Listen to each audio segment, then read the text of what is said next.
की बोलचाल की में हम लोग बताते हैं कि शिक्षकें सब बेवकूफ है, सब गुणवत्ता खराब है, शिक्षक को अपने कुछ नहीं आता है तो क्या पढ़ाएगा।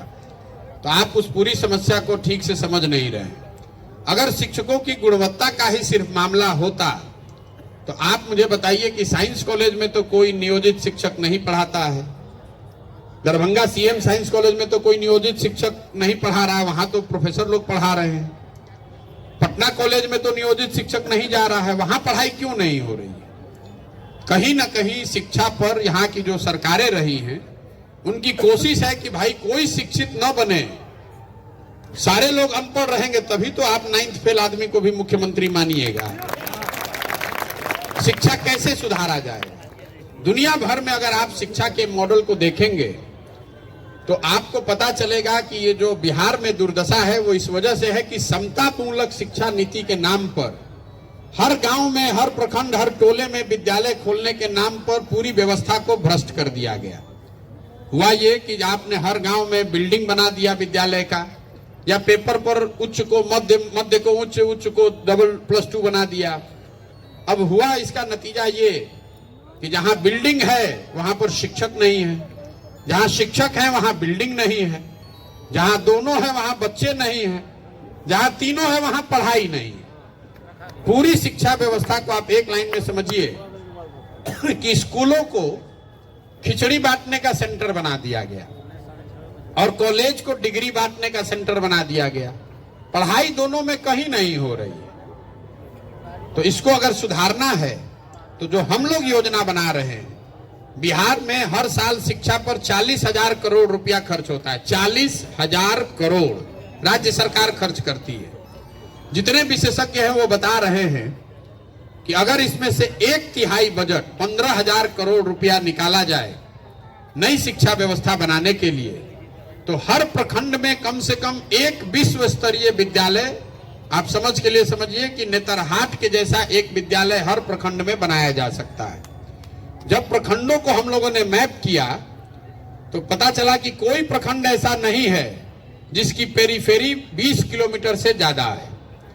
तो दुनिया भर में एग्जाम्पल ये है कि हर गांव में, हर टोले में विद्यालय बनाने के बजाय अगर आप प्रखंड में 5 अच्छे विद्यालय बना दें तो विद्यालय को घर तक ले जाने के बजाय घर के बच्चों को विद्यालय में एक बस के जरिए लाया जा सकता है। प्रयास ये है कि हर प्रखंड में मैप करके 5 अच्छे विद्यालय बनाए जाए और बच्चों को बस की सुविधा दी जाए ताकि वो बस से स्कूल में आ सके। मान लीजिए कि आप दिल्ली में रहते हैं तो स्कूल तो आपके घर के बगल में नहीं है, आप अपने बच्चे को स्कूल बस से भेजते हैं, वो लड़का आधे घंटे में पहुंचता है, विद्यालय में पढ़ता है, वापस आता है।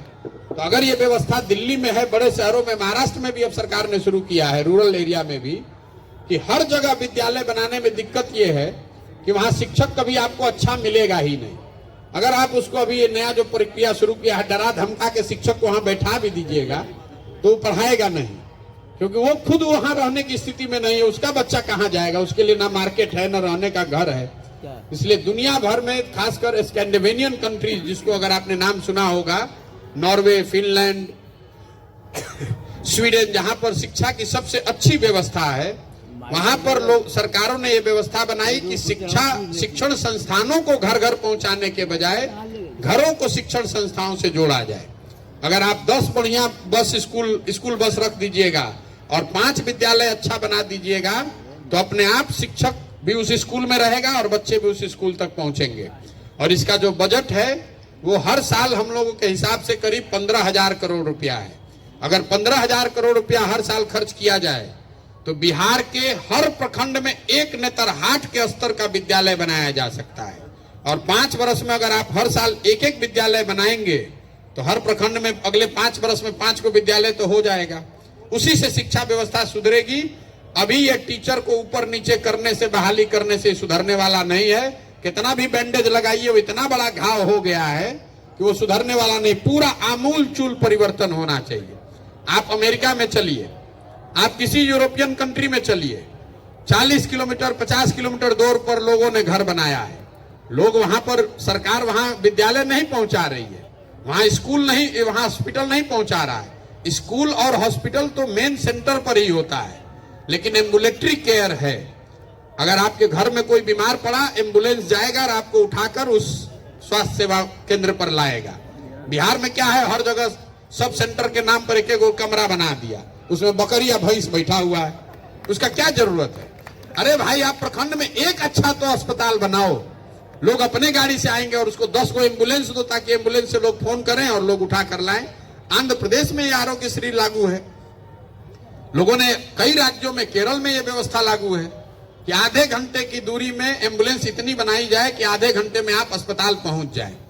तो आप बताइए कि आपको वो बेहतर है कि बकरी या भैंस वाला सब सेंटर और पीएचसी, नाम के लिए कि बगल में वो सब सेंटर है, कभी खुलता ही नहीं है, 2 महीना में कभी एक बार डॉक्टर साहब आते हैं, हाजिरी बनाए चले गए। तो शिक्षा और स्वास्थ्य दोनों के लिए जो हम लोग की समझ है कि हब एंड स्पोक मॉडल होना चाहिए। इन सेवाओं को, इन व्यवस्थाओं को जनता तक ले जाने के बजाय अच्छी व्यवस्था आप बनाइए और जनता को सुविधा दीजिए ताकि वो वहां तक पहुंच सके। ये हम लोग की सोच है।